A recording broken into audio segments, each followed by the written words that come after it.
यदि हम इतिहास पर दृष्टि डालें तो हमें ध्यान में आएगा कि कम्युनिस्टों का इतिहास सबसे रक्त रंजित रहा है। केवल कम्युनिस्टों द्वारा लाखों नहीं तो करोड़ों लोगों की हत्या की गई है। जनरली वी सी दैट ये बहुत ही आदर्शवादी होते हैं, तो आदर्शवाद के आकर्षण की वजह से वो साम्यवाद की तरफ आकर्षित होते हैं, क्योंकि उन्हें लगता है कि ये समता की विचारधारा है, ये विवेकवाद की विचारधारा है, ये सामाजिक न्याय की विचारधारा है। समाज को या राष्ट्र को अलग अलग गुटों में बांट दो, उसमें से एक गुट को बोलो कि ये शोषक है, दूसरे गुट को बोलो ये शोषित है, और शोषक और शोषित इन गुटों में हमेशा संघर्ष पनपता रहे। उस संघर्ष में से अराजक पैदा हो और अराजक में से विध्वंस पैदा हो। तो उनका मूल उद्दिष्ट ये है कि हजारों सालों से जो मानवीय सभ्यता बनी है वो मानवीय सभ्यता को पूरी तरह से ध्वस्त करना, जिसे हम आजकल डीप स्टेट के नाम से जानते हैं। तो दुनिया के बहुत अमीर लोग जो पूरे सभी बैंकों के ऊपर जो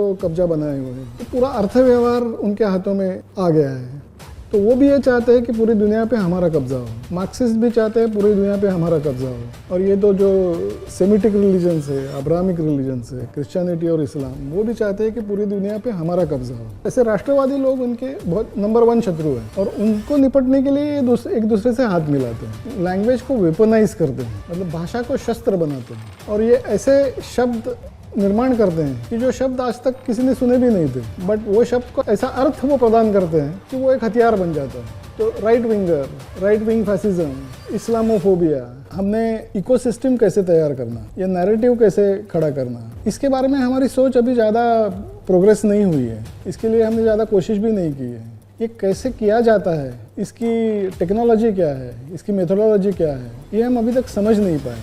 यूपीएससी का ट्रेनिंग जहाँ होता है, यूपीएससी के ट्रेनिंग के जो इंस्ट्रक्टर्स होते हैं ये सब लेफ्टिस्ट होते हैं। तो ये जब वहाँ से सीख के निकलेंगे, यूपीएससी में सिलेक्ट होंगे, आगे जाके कोई कलेक्टर बनेगा, कोई आईएएस बनेगा, कोई आईपीएस बनेगा, कोई, ये सब लेफ्टिस्ट होंगे। तो आगे चल के भारत देश में कौन सा नैरेटिव चलेगा?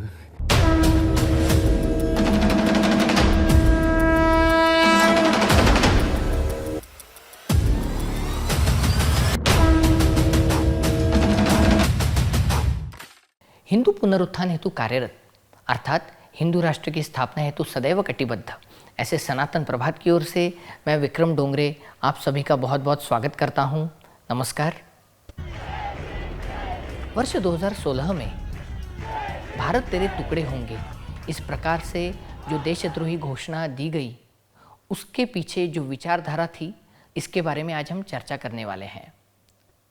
यह विचारधारा हिंदू देश, हिंदू धर्म और राष्ट्र, इसको नष्ट करने के लिए इसका वही उद्देश्य है।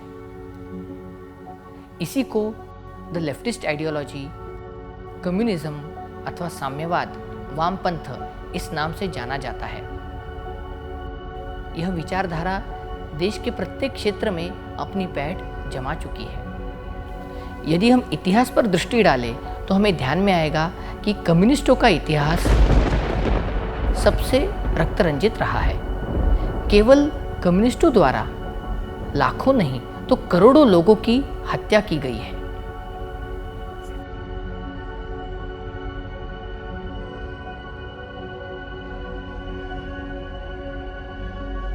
आज इस वामपंथ का स्वरूप कुछ बदला सा दिखाई देता है। जिस प्रकार से जिहादी आतंकवादी शारीरिक क्षति पहुंचाते हैं, उस प्रकार से यह साम्यवादी बौद्धिक स्तर पर हमें क्षति पहुंचाते हैं। तो आज हमारे यहाँ इस विषय पर चर्चा करने के लिए एक गणमान्य व्यक्ति उपस्थित है। आपने साम्यवाद का केवल अध्ययन ही नहीं अपितु इसका गहन संशोधन कर इस पर पुस्तकें भी लिखी है। आपकी असत्यमेव जयते तथा वामपंथियों की दीमक ये बेस्ट सेलर के रूप में प्रकाशित हुई, उसको अनेक लोगों ने सराहा है। अब तक तो आप समझ चुके होंगे कि हमारे साथ उपस्थित है श्री अभिजीत जोग। नमस्ते अभिजीत जी। नमस्ते। सनातन प्रभात के स्टूडियो में आपका बहुत बहुत स्वागत है। बहुत बहुत धन्यवाद। मैं आपसे साम्यवाद तथा भारत में इसकी विद्यमान स्थिति, इसके बारे में हम अभी चर्चा करेंगे जी। आपके दृष्टिकोण से यदि देखें तो मूलतः ये जो साम्यवाद है तो वह भारत के बाहर से भारत में आया है। तो इसकी जो उसने जो पैठ इधर जमाई, तो उसके पीछे कारण क्या है, आपको क्या लगता है? साम्यवाद का एक विशेषता ये है साम्यवाद की कि ये बहुत ही आकर्षक मुखौटों के पीछे आता है। तो जब साम्यवाद विश्व भर में फैला तो वो इस तरीके से फैला कि वो ये बोलते थे कि ये जो विचारधारा है ये समता की विचारधारा है, ये विवेकवाद की विचारधारा है। तो इन आकर्षक मुखौटों की वजह से बहुत सारे लोग, खासकर जवान लोग उसकी तरफ बहुत आकर्षित हो गए, क्योंकि youth generally we see that ये बहुत ही आदर्शवादी होते हैं। तो आदर्शवाद आकर्षण की वजह से वो साम्यवाद की तरफ आकर्षित होते हैं, क्योंकि उन्हें लगता है कि ये समता की विचारधारा है, ये विवेकवाद की विचारधारा है, ये सामाजिक न्याय की विचारधारा है। तो इस वजह से बहुत सारे लोग उस तरफ आकर्षित हुए, केवल भारत में नहीं पर पूरी दुनिया में। खासकर 20th सेंचुरी का जो फर्स्ट हाफ था, जब रशिया में साम्यवादी क्रांति हुई 1918 में, फिर वो पूरे ईस्टर्न यूरोप में फैल गई, उस वक्त लोगों को ऐसा लगा कि ये शोषितों की मुक्ति की विचारधारा है, ये मुक्ति का तत्वज्ञान है, फिलॉसफी है। तो उसकी वजह से बहुत बड़ी मात्रा में लोग उसकी तरफ आकर्षित हो गए। और जब तक ये पता नहीं चला कि ये मुखौटों के पीछे का चेहरा, असली चेहरा क्या है, तब तक लोग आकर्षित होते गए। और फिर उसके ऊपर भी उन्होंने जब उन लोगों को पता चला कि चेहरा क्या है, तो उसमें बदलाव करने के लिए भी उन्होंने एक नई तरकीब सोची है, जिसके बारे में हम फिर बाद में बात करेंगे। लेकिन जो आपका पहला प्रश्न है कि विदेशी एक विचारधारा होने के बावजूद ये भारत में कैसे इस्टेब्लिश हो गई, पनप गई, तो उसका यही कारण है कि केवल भारत में नहीं, पूरी दुनिया में लोगों ने इसे इसलिए स्वीकार किया कि उन्होंने सोचा कि ये समता की विचारधारा है, ये शोषण मुक्ति की विचारधारा है, और इसलिए लोग आकर्षित हो गए इसकी तरफ। परंतु उसका फिर असली स्वरूप क्या था? ये बहुत अच्छा सवाल है। ये जान लेना बहुत ज़रूरी है कि ये है क्या, ये विचारधारा, what does it stand for. और ये जो बाहरी आवरण है, समता, शोषण मुक्ति, विवेकवाद, ये जब एक एक करके हम उसको हटाते हैं तो उसके कोर में, उसका सार, उसका कोर क्या है, वो जान लेना बहुत ज़रूरी है। और ये कोर ऐसा है कि समाज को या राष्ट्र को अलग अलग गुटों में बांट दो। उसमें से एक गुट को बोलो कि ये शोषक है, दूसरे गुट को बोलो ये शोषित है, और शोषक और शोषित इन गुटों में हमेशा संघर्ष पनपता रहे। उस संघर्ष में से अराजक पैदा हो और अराजक में से विध्वंस पैदा हो। तो उनका मूल उद्दिष्ट ये है कि हज़ारों सालों से जो मानवीय सभ्यता बनी है, वो मानवीय सभ्यता को पूरी तरह से ध्वस्त करना। और वो ये मानते हैं कि इस क्लीन स्लेट, जिसे हम बोलते हैं कि पहले का जो सब पूरा हम हटा देंगे तो एक क्लीन स्लेट बनेगी, उसके ऊपर हम एक नए मानव की और एक नए समाज की निर्मित करेंगे, जिसका नियंत्रण हमारे पास होगा। तो ये सब बातें होती है, ये सब कहने की बातें होती है। इसका मूल उद्देश्य ये होता है कि पूरी दुनिया का जो कंट्रोल है हमारे कब्जे में होनी चाहिए, उसके ऊपर हमारा राज चलना चाहिए। तो ये अपना राज पूरी दुनिया पे जमाने के लिए एक लोग जिसकी तरफ आसानी से आकर्षित हो जाएंगे, ऐसी एक विचारधारा सामने रखना, आइडियलिस्टिक प्रिंसिपल। और उसके पीछे का जो मतलब है वो है कि आज तक जो मानवीय सभ्यता बनी है उसे पूरी तरह मिटा दो, और वहाँ पे हमको चाहिए वैसी एक व्यवस्था बनाओ जिसके ऊपर पूरी तरह से हमारा कब्जा होगा। तो ये है मार्क्सवाद का मूल स्वरूप, और ये कई लोग समझते नहीं है, बहुत मुश्किल से समझते हैं, और ये समझ लेना बहुत ज़रूरी है। ये जो जिहादी आतंकवाद है, इससे भी बहुत बड़ा संकट मानवता पर साम्यवाद का है, वामपंथ का है। यानी एक पैरेलल हम ड्रॉ कर सकते हैं। टोटलिटेरियन शक्तियाँ बोलते हैं, मतलब पूरी दुनिया पे हमारा कब्जा हो, ऐसा जो समझते हैं, ऐसी कई शक्तियाँ हैं। जैसे एक हो गया अब्राहमिक रिलीजन्स, मतलब क्रिश्चियनिटी और इस्लाम। दूसरा है कम्युनिज्म या मार्क्सवाद या साम्यवाद। और एक शक्ति है जो जिसे हम आजकल डीप स्टेट के नाम से जानते हैं। तो दुनिया के बहुत अमीर लोग जो पूरे सभी बैंकों के ऊपर जो कब्जा बनाए हुए हैं, तो पूरा अर्थ व्यवहार उनके हाथों में आ गया है। तो वो भी ये चाहते हैं कि पूरी दुनिया पे हमारा कब्जा हो। मार्क्सिस्ट भी चाहते हैं पूरी दुनिया पे हमारा कब्जा हो। और ये तो जो सेमिटिक रिलीजन्स है, अब्राहमिक रिलीजन्स है, क्रिश्चियनिटी और इस्लाम, वो भी चाहते हैं कि पूरी दुनिया पे हमारा कब्जा हो। और ये जो चाहते हैं वो उनको ये भी फिर देखना पड़ता है कि अभी जो एग्जिस्टिंग व्यवस्था है वो कैसे ख़त्म होगी। एग्जिस्टिंग व्यवस्था जब ख़त्म होगी तभी वो नई व्यवस्था खड़ी कर पाएंगे जिसके ऊपर वो अपना कब्जा जमा पाएंगे। तो एग्जिस्टिंग व्यवस्था ख़त्म करने के लिए ये सब लोग एक दूसरे को कई बार मदद भी करते हैं। उनको आपस में भी उनमें स्पर्धा है, बट पहले जो है उसको ख़त्म करने तो उसके लिए एक साथ आएंगे। और इसलिए ये सभी लोग जो राष्ट्रवादी लोग हैं, जो देशप्रेमी लोग हैं, उनसे बहुत नफरत करते हैं, क्योंकि अलग अलग राष्ट्रों का जो अस्तित्व है ये लोग उसे ख़त्म करना चाहते हैं। और जो राष्ट्रवादी है, जो देशप्रेमी है, वो ऐसा होने नहीं देंगे। जिन्हें अपने देश का आत्मसम्मान रिटेन करना है वो जिसका उन्हें बहुत महत्व लगता है, अपने देश का अस्तित्व उनको बहुत महत्वपूर्ण लगता है। तो ऐसे राष्ट्रवादी लोग उनके बहुत नंबर 1 शत्रु हैं और उनको निपटने के लिए एक दूसरे से हाथ मिलाते हैं। तो ये सब ऐसा एक सब माहौल जो है दुनिया में, हमें कई बार लगता है कि मार्क्सवाद और इस्लाम ये तो एक दूसरे के थीसिस एंटीथीसिस है। Actually they are antithesis of each other. Ideology देखी जाए आइडियोलॉजिकली पूरा अपोजिट है, फिर भी एक दूसरे से इतना प्यार क्यों करते हैं? भारत में तो एक साथ ही इसलिए करते हैं कि इनको भारत को मिटाना है। तो भारत को मिटाने के लिए एक दूसरे के साथ आ जाते हैं। ऐसा उसका मूल कारण ये है। कई बार हमें ऐसा लगता है कि ये कैसे हो सकता है, इस्लाम और कम्युनिज्म एक दूसरे के साथ कैसे आ सकते हैं? कम्युनिज्म तो रिलीजन को हेट करता है। उनको उनकी सभी जो मूल्य जो कम्युनिज्म की बात, जिन मूल्यों की बात करता है, वो एक भी मूल्य इस्लाम में शामिल नहीं है। तो फिर भी वो इस्लाम से इतनी मोहब्बत क्यों करते हैं?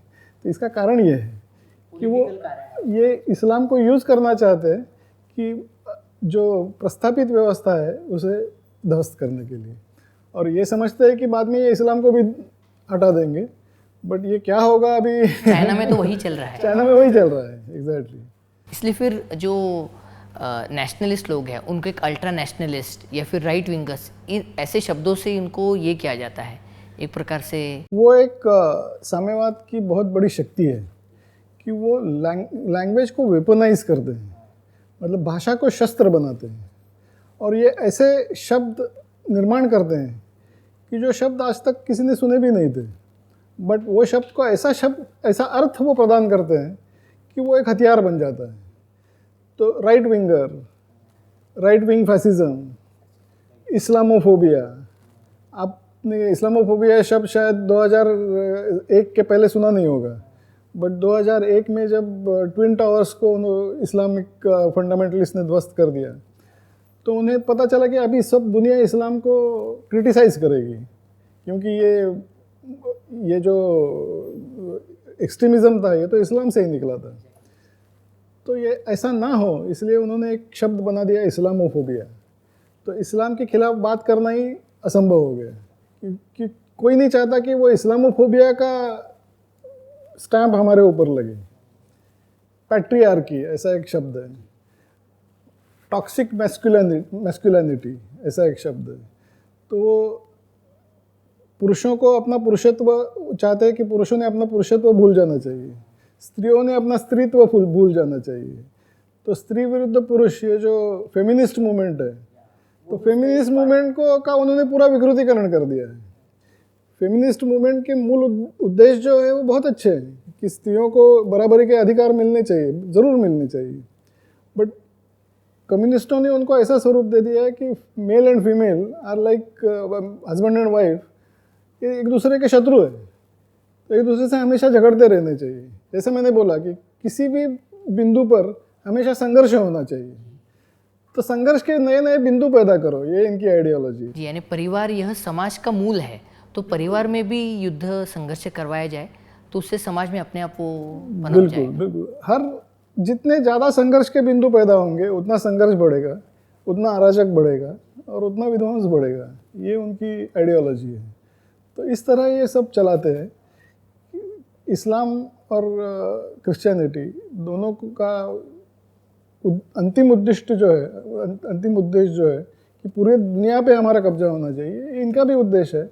इसलिए कई बार ये एक दूसरे के साथ हो जाते हैं। मुझे अभी भी याद है 2015 में भारत में एक मार्च चला था, असहिष्णुता मार्च, और भारत का हिंदू वो असहिष्णु है और वो अल्पसंख्यकों पर अत्याचार करता है, आक्रमण करता है। इस प्रकार से पूरी दुनिया में, यानी वॉशिंगटन पोस्ट हो, न्यूयॉर्क टाइम्स हो, BBC, द टाइम, सभी ने इस प्रकार से एक नैरेटिव बिल्ड किया था।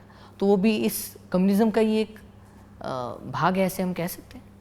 इसके लिए मुझे थोड़ा आपको विस्तार से उत्तर देना पड़ेगा कि मार्क्स ने जो पहला साम्यवाद का स्वरूप सामने रखा, तो उन्होंने बोला कि ये जो संघर्ष है, समाज में जो संघर्ष होगा, वो संघर्ष का आधार आर्थिक होगा। तो उन्होंने बोला कि पूंजीपति बनाम मजदूर, ये संघर्ष होगा।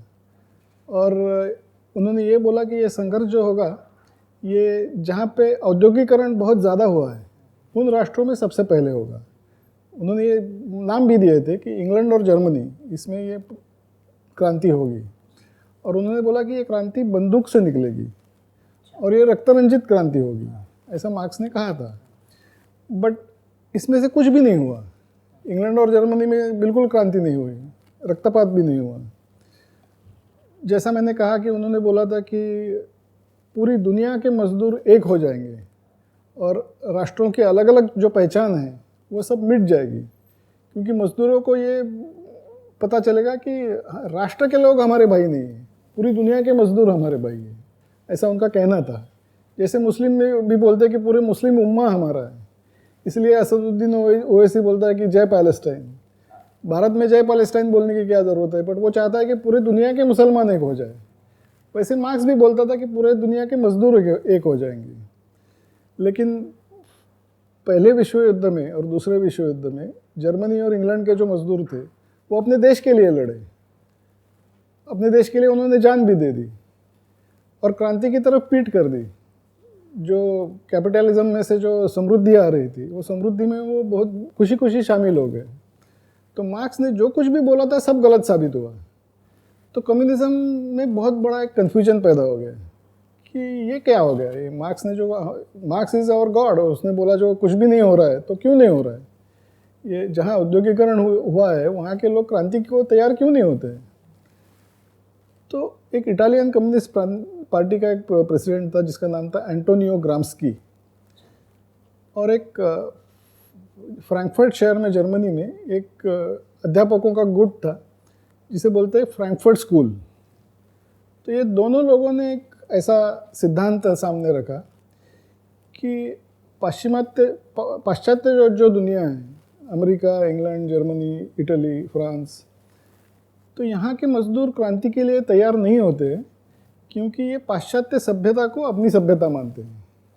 तो उनका ये कहना था कि ये सभ्यता जो बनाई गई है ये उनके शोषण के लिए बनाई गई है, बट वो इतनी चालाकी से बनाई गई है कि उनको ये पता ही नहीं चलता कि ये हमारा शोषण के लिए बनाई है। तो बहुत राजी खुशी उसमें शामिल होते हैं। तो फिर उन्होंने ऐसा सिद्धांत रखा कि इन लोगों को अगर क्रांति के लिए तैयार करना है तो ये सभ्यता को, ये संस्कृति को हमें उसका विनाश करना पड़ेगा। और ये विनाश कैसे होगा? ये इस संस्कृति को जो शक्ति प्रदान करती है, ऐसी जो संस्थाएं हैं जैसे परिवार व्यवस्था, धर्म संस्था, शिक्षण व्यवस्था, राष्ट्रवाद, इन सभी संस्थाओं को हम ख़त्म कर देंगे। और इनको ख़त्म करने के बाद ये पूरा वेस्टर्न सिविलाइजेशन जो है वो ख़त्म हो जाएगा, and then they will be ready for Marxist revolution. तो इसलिए जो पहले आर्थिक आधार था संघर्ष का, ये उसे उन्होंने सांस्कृतिक आधार बना दिया। इसलिए इस मार्क्सिज्म को कल्चरल मार्क्सिज्म बोलते हैं, सांस्कृतिक मार्क्सवाद। और उन्होंने ये भी बोला कि ये जो क्रांति है ये बंदूक से नहीं निकलेगी और ये रक्तरंजित क्रांति नहीं होगी। उन्होंने बोला कि ये जो क्रांति है ये बहुत धीरे धीरे over a period of time हम उनकी ये जो सभी व्यवस्थाएं हैं ये उन व्यवस्थाओं में हम अंदर से घुस जाएंगे और उसको अंदर से दीमक की तरह हम धीरे धीरे करके ख़त्म करेंगे और एक दिन वो पूरी तरह से कोलैप्स हो जाएगी। तो उन्होंने इसको नाम दिया long March through the institutions और ये सब उन्होंने 1920 के दशक में लिख के रखा है। तो आज जो हमको दिखता है कि अमेरिका में क्या हो रहा है या पश्चिम यूरोप में क्या हो रहा है, उनकी परिवार व्यवस्था कैसे ख़त्म हो गई है, तो ये अपने आप नहीं हुआ है। ये उन्होंने पूरी तरह से प्लानिंग करके एक बहुत ही घिनौनी साजिश रचकर उसे अंजाम दिया है। कंटिन्यूसली एक 100 ईयर ये चल रहा है, एक 100 वर्ष ये सब काम करके स्लो पॉइजनिंग जैसे हर रोज़ एक ड्रॉप पॉइजन खिलाना और इस तरह से ये पूरी संस्कृति, पाश्चात्य संस्कृति आज बिल्कुल कगार पर है कि किसी भी वक्त वो ख़त्म हो जाएगी। परिवार व्यवस्था तो करीब पूरी ख़त्म हो ही गई है और जब आप देखेंगे कि ये किस तरह उन्होंने लिख के रखा था तो आप मतलब you will be surprised and shocked कि इतना खुलेआम उन्होंने लिख के रखा था और उसी तरह उन्होंने करके दिखाया है। और इसीलिए भारत को अभी सावधान होना बहुत ज़रूरी है क्योंकि अभी नेक्स्ट टारगेट इज़ इंडिया। तो आप जो बता रहे थे कि आपका जो सवाल था असहिष्णुता कि असहिष्णुता वगैरह ये सब जो माहौल खड़ा कर दिया गया, तो उसके पीछे ये सब आइडियोलॉजी है कि जिस कंट्री को हमें ख़त्म करना है उस कंट्री में नए नए संघर्ष बिंदु पैदा करो जो कल्चर के आधार पे होंगे। तो असहिष्णुता ये भी एक कल्चरल, फिर इंडिक एथोस को ही डायरेक्टली इंडिक एथोस को टारगेट करो, हिंदू धर्म को टारगेट करो, क्योंकि भारतीय संस्कृति के आधार क्या है, यही तो है। हिंदू धर्म एक बहुत बड़ा आधार है। आज तक भारतीय संस्कृति टिकी हुई है किस वजह से? हिंदू धर्म की वजह से, इंडिक इथॉस की वजह से।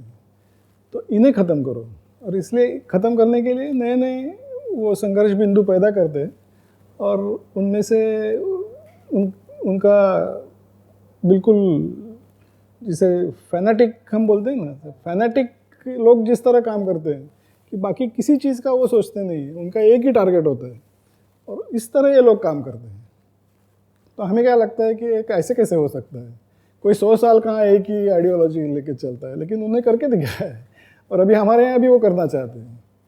तो ये ऐसा सब यानी जो अंग्रेजी में कहावत है pen is mightier than the sword, absolutely, तो उसका सबसे अच्छा उपयोग ये साम्यवादियों ने किया है। बिल्कुल बिल्कुल बिल्कुल। हाल ही में हम देख रहे हैं कि भारत का हिंदू जागरूक हो रहा है और वह उसके विरोध में हर एक स्तर पर जो कोई एक प्रकार से आक्रमण होता है, जैसे अभी आपने कहा सांस्कृतिक मार्क्सवाद वगैरह, तो उस पर भी वो प्रहार कर रहा है वैचारिक स्तर पर। तो इतना सब होते हुए भी ये जो पेनिट्रेट हो चुका है मार्क्सिज्म पूरे देश में हर एक व्यवस्था में, तो अभी भी वो अब लगभग एक दशक हो गया ऐसे हम कह सकते हैं कि अब हिंदू जागरूक हो रहा है, या इस प्रकार से एक सिविलाइजेशनल रिसर्जेंस हम कह सकते हैं, या फिर हिंदू रिसर्जेंस जो कहते हैं। तो फिर भी अभी भी हम उनको मात नहीं कर पाए, तो उसके पीछे क्या कारण हो सकता है और उसको और इफ़ेक्टिवली काउंटर करने के लिए हिंदुओं ने क्या करना चाहिए? जैसे मैंने आपको बताया कि ये जो सब कल्चरल मार्क्सिज्म का माहौल है, इसकी शुरुआत उन्होंने 1920 के दशक में की थी। तो उनके पास तो 100 वर्ष का एक्सपीरियंस है। हम अभी अभी जागरूक हो रहे हैं। आप बोले 10 साल, लेकिन ये 10 सालों में भी हमने इकोसिस्टम कैसे तैयार करना, ये नैरेटिव कैसे खड़ा करना, इसके बारे में हमारी सोच अभी ज़्यादा प्रोग्रेस नहीं हुई है। इसके लिए हमने ज़्यादा कोशिश भी नहीं की है। ये कैसे किया जाता है, इसकी टेक्नोलॉजी क्या है, इसकी मेथोडोलॉजी क्या है, ये हम अभी तक समझ नहीं पाए। उन्होंने ये इतनी चालाकी से और इतनी शिद्दत से किया है कि आप दंग रह जाएंगे। जैसे आप देखेंगे कि अमेरिका में ये जो फ्रैंकफर्ट स्कूल मैंने आपको बताया है, तो ये लोगों को हिटलर ने वहाँ से भगा दिया जर्मनी से, तो जाके अमेरिका में कोलंबिया यूनिवर्सिटी में बस गए। तो कोलंबिया यूनिवर्सिटी से धीरे धीरे सभी विद्यापीठों में वो, अच्छा ने मार्क्सिज्म को निकाल भेजा हाँ, बाहर। हिटलर का और मार्क्सिज्म का बहुत बैर था एक दूसरे में, तो हिटलर ने उनको निकाल दिया। तो ये आए कोलंबिया यूनिवर्सिटी में। कोलंबिया यूनिवर्सिटी से बाकी सभी यूनिवर्सिटीज़ में वो फैल गए और उन सभी यूनिवर्सिटीज़ पे उन्होंने अपना आइडियोलॉजिकल कंट्रोल जमा लिया।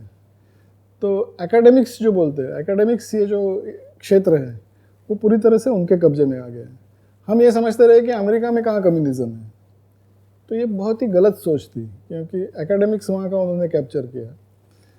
फिर उन्होंने दूसरा काम ऐसा किया कि शिक्षकों को जहाँ सिखाया जाता है, जैसे हम बोलते हैं ना बीएड, एमएड, इस तरह की जो संस्थाएं थी उन पर उन्होंने कब्जा कर लिया। तो जब उन्होंने सिखाए हुए शिक्षक जब स्कूलों में गए, कॉलेजेस में गए, यूनिवर्सिटीज़ में गए और उन्होंने सिखाई हुई पीढ़ियाँ जैसे वहाँ से निकलती गई, तो उनके विचार उनके मन में बैठते गए। तो इंडॉक्ट्रिनेशन हम जिसे बोलते हैं, तो विचारों का इंडॉक्ट्रिनेशन उन्होंने इस तरह से किया, ब्रेन वॉशिंग पूरी तरह से। फिर 1960s में एक बहुत बड़ा विद्यार्थी आंदोलन हुआ जो लेफ्टिस्ट आंदोलन था, और उसके जो फ्रेंड गाइड फिलोसोफर थे वो आंदोलन के, वो ये फ्रैंकफर्ट यूनिवर्सिटी के प्रोफेसर्स थे जो 1936 में जाके अमेरिका में बैठे थे। By 1960 they had complete ideological control on the minds of students. तो उन्होंने, वो थे इसके ideological guides for this violent student revolution. और ये रिवोल्यूशन ख़त्म होने के बाद जो स्टूडेंट्स वापस आए, वहाँ से ग्रेजुएट होकर निकले, तो वो अमेरिका में अलग अलग क्षेत्रों में जाके बस गए। कोई मीडिया में गया, कोई बॉलीवुड में गया, हॉलीवुड में गया, कोई जुडिशरी में गया, कोई ब्यूरोक्रेसी में गया। तो सभी क्षेत्र उन्होंने आइडियोलॉजिकली पूरी तरह से कंट्रोल कर लिए और इस तरह से उन्होंने अपना इकोसिस्टम बनाया। ये देखिए कितना मेथोडिकली काम कर रहे हैं, और हम भारत में देखो हम इस तरह का कुछ भी नहीं कर रहे हैं। हमें पता ही नहीं है कि कैसे इकोसिस्टम खड़ा करना है। हम इलेक्शन जीत सकते हैं, हम बाकी हमारा सिविलाइजेशन रिसर्जेंस कर सकते हैं, लेकिन एक नैरेटिव कैसे बनाना है। अभी देखिए चर्च अटैक्स से शुरू हुआ ये सब जी, दिल्ली में हुए थे 2015-16 में। सही में चर्च पे कोई अटैक नहीं हुए थे, फिर भी उन्होंने नैरेटिव बना लिया। फिर हुआ तुम्हारा दिल्ली राइट्स, तो दिल्ली राइट्स को उन्होंने मुस्लिम प्रोग्राम करके बना दिया कि as if it was a one sided slaughter of Muslims. ऐसा कुछ भी नहीं था, हिंदू ज़्यादा मरे, बट फिर भी पूरी दुनिया के सब न्यूज़पेपर्स में, मीडिया में क्या छप के आया कि it was a Muslim program. ये जो उनकी क्षमता है, इससे लड़ना बहुत मुश्किल है। तो इसीलिए आपको याद होगा कश्मीर फाइल्स में वो जो बोलती है कि सरकार उनकी है तो क्या हुआ, सिस्टम तो हमारा है। तो जुडिशरी में उनके लोग हैं, मीडिया में उनके लोग हैं, ब्यूरोक्रेसी में उनके लोग हैं। ये देखो क्या करते हैं, यूपीएससी का ट्रेनिंग जहाँ होता है, यूपीएससी के ट्रेनिंग के जो इंस्ट्रक्टर्स होते हैं ये सब लेफ्टिस्ट होते हैं। तो ये जब वहाँ से सीख के निकलेंगे, यूपीएससी में सिलेक्ट होंगे, आगे जाके कोई कलेक्टर बनेगा, कोई आईएएस बनेगा, कोई आईपीएस बनेगा, कोई, ये सब लेफ्टिस्ट होंगे। तो आगे चल के भारत देश में कौन सा नैरेटिव चलेगा? यही तो चलाते हैं, पूरी सरकार को तो यही लोग चलाते हैं। वहाँ पे प्राइम मिनिस्टर मोदी जी है, ठीक है, अमित शाह है, ठीक है, लेकिन यूपीएससी ट्रेनिंग सेंटर्स पे कैप्चर कर लिया। तो ये तो हमको पता ही नहीं है, तो हम कैसे फाइट करेंगे उसके साथ? तो इसलिए जो आप पूछ रहे हैं कि 10 साल हो गए लेकिन हम क्यों नहीं कर पा रहे हैं, तो उसका कारण ये है कि हमें पता ही नहीं कैसे करने का। और वो इतने धूर्त हैं, इतने स्मार्ट है कि उन्होंने एक एक करके सब क्षेत्र अपने कंट्रोल में कर लिए। तो उनको अभी अगर वहाँ से हटाना है, आप यकीन नहीं करेंगे, इवन आर्टिफिशियल इंटेलिजेंस के ऊपर भी उनका कंट्रोल है। तो आप चैट जीपीटी को कुछ पूछेंगे तो उनके मुताबिक ही वो आंसर देगा।